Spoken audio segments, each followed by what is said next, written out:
There is a war brewing at Super Bantamweight, and come Sunday, September 14th, from Japan, we're going to see a battle between two of the smaller men in the sport of boxing who carry the biggest sticks. That's when Inoue takes on Murzhan Akhmadaliev. These two men are powerful forces in their respective division, and they've been on a collision course for a long time, and now they'll finally get a chance to settle their differences, albeit it'll come in the aftermath of Canelo versus Crawford. It's still worth tuning in. Let's talk about this showdown.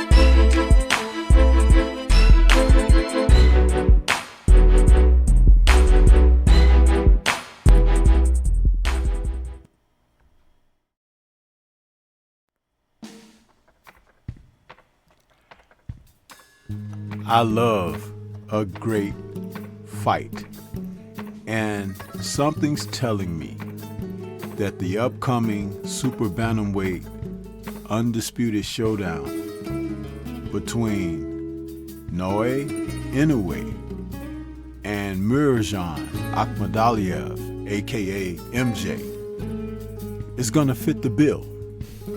These two men are slated to take place on Sunday, September 14th. And it's the type of battle that could turn into a Hagler-Hearns type affair, but at Super Bantamweight. Both men possess strong knockout ability. And when we watch them perform, the champion, Inoue, is a guy who walks through fire to deliver fire. And at the age of 32, he's in his prime, at the peak of it. And he's looking for more challenges. This is a fighter that they've nicknamed the Monster. And he brings a strong record that boasts undefeated at 30-0 with 27 KOs. The most prominent name on the list for him has been Nonito Donaire.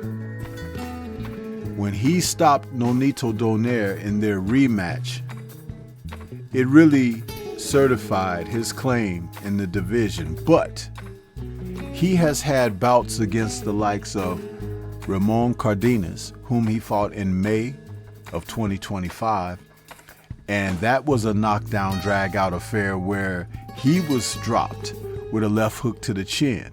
Interestingly, Inoue has been dropped by the left hook on more than one occasion. It could be a sign of vulnerability that this orthodox fighter, who stands 5'5" with a 67.5-inch reach, has, and it's primarily because he goes in for the kill.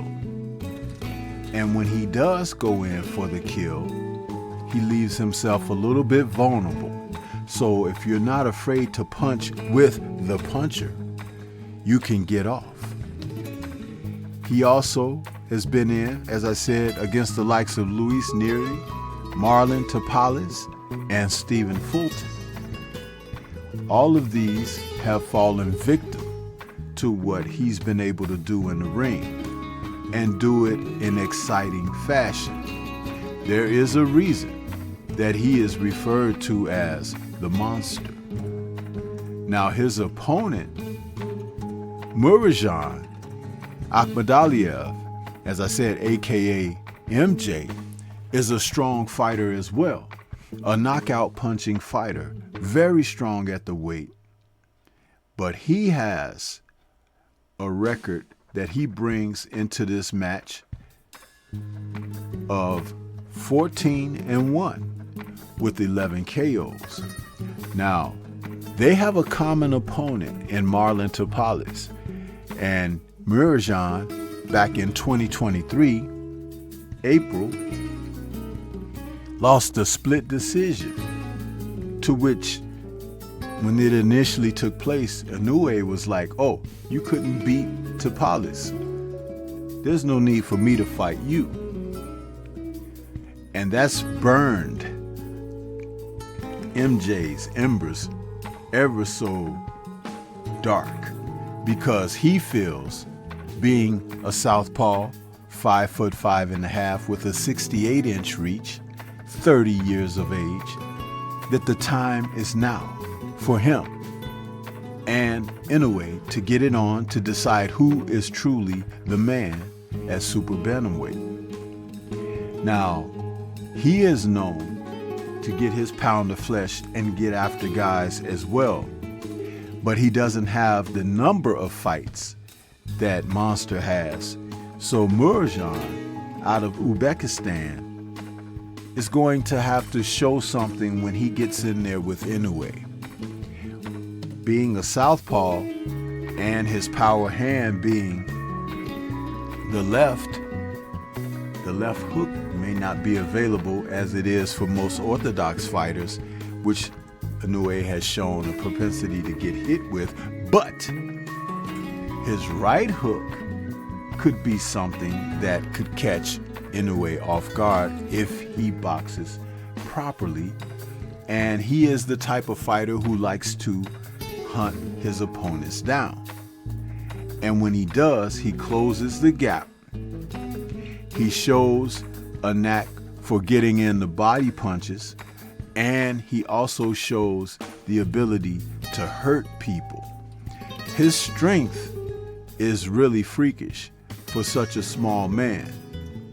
But when we're looking at the likes of Monster may be able to avoid that strength with footwork. If he's able to exercise lateral movement to be able to get in and out, he could pose issues. But the two of these men doing what they do best is what people are going to tune in to see. Now, personally, I believe that the two can end up in a knockdown, drag-out affair where they both touch the canvas. I believe that Akhmadaliev may be a little bit of overconfident and may be disrespectful of Monster's punching power, which could catch him on the canvas. Now, Monster is definitely a good finisher. Murodjon is a decent finisher. Usually his strength and power overwhelms his opponents, where Monster can get in and unleash a fuselage of punches.